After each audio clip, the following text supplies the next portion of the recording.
Bobby Fischer sacrifices a pawn to go up the exchange and also to get a superior position during the endgame, which results in his victory.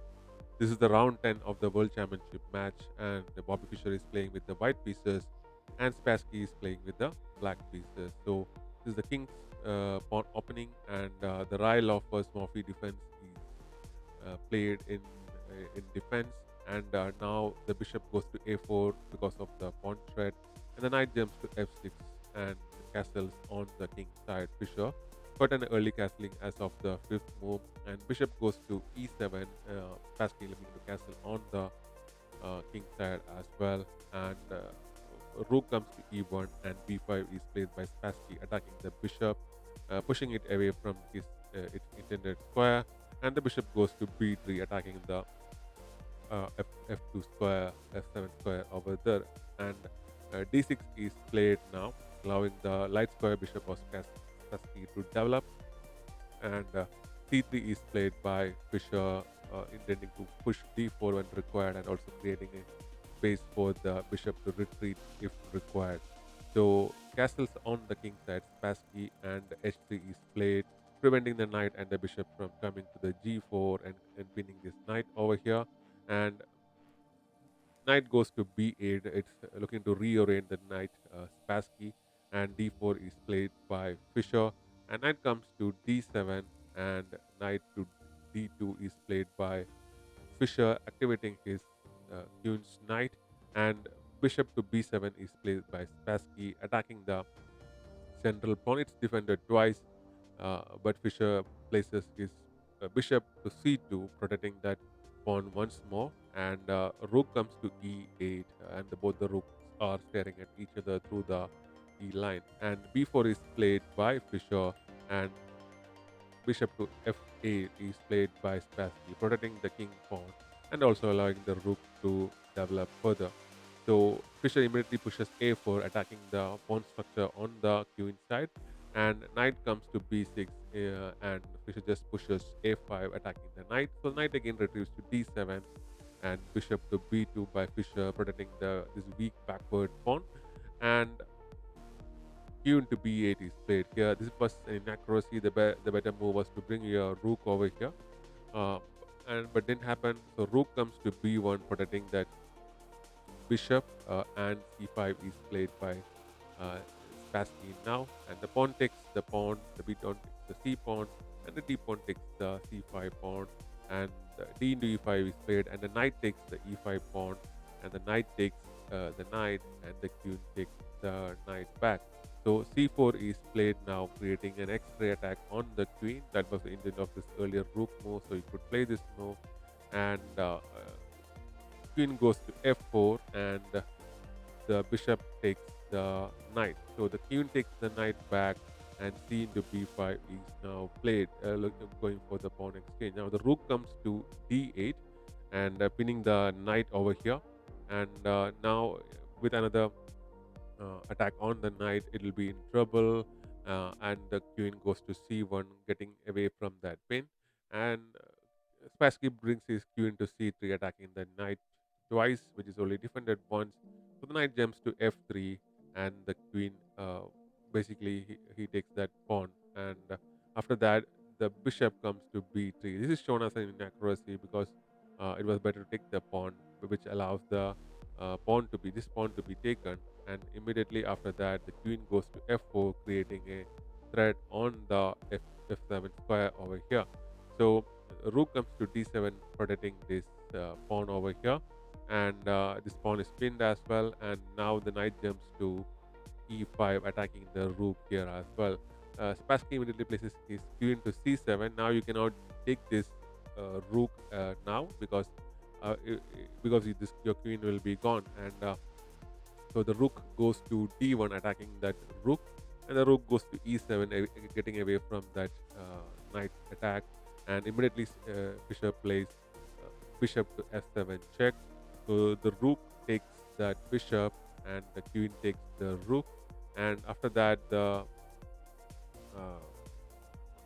the queen takes the queen, and the knight takes the queen back. So here, if you take if the king takes this particular knight. The rook can come here with a check, and this you'll get back this uh, bishop in exchange. This is an open position, and getting a bishop in exchange of a knight is always good. So, so instead of immediately going for the exchange, this pawn is taken by Spassky, and after that, this knight is taken back, and the check happens anyways. Now both the rooks are pretty much active, and after the king moves to f6, the rook goes to b7, attacking the pawn on the b line, and Spassky plays an in-between move and places a check, and the king goes to h2 now, and the bishop comes to d6, placing a check. G3 is played, protecting, covering that check, and now the pawn is pushed to b4, creating this nice little pawn structure supported by the bishop. So already Fischer is up in the game. He's also up in the exchange, and now the king comes to g2, protecting all the pawns nicely, and also bringing the king up the board. And h5 is played now, and the rook to b6 is played by Fischer, pinning this bishop, and it was better to play this pawn move, exchanging, going for an attack on that pawn. But here, rook to d1 is now played. It was better to play the king, bring a king here to attack this rook, which will have to move. So, which brings Fischer's king to f3.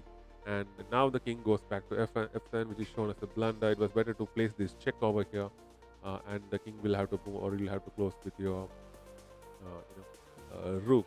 So now the king goes to e2, attacking the rook, and the rook goes to d5, supporting the pawn, and also not allowing the king to come very closer into the on the black area.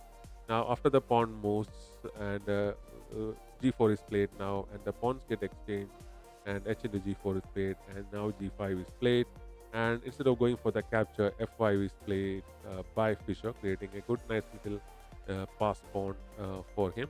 And now the bishop comes to e5, and rook to b5 is played by Fischer, creating a nice little tactic. And I think Spassky missed it, because now he played king to f6. It was better to play bishop to c3, because this pawn will be hanging, because this rook is basically hanging.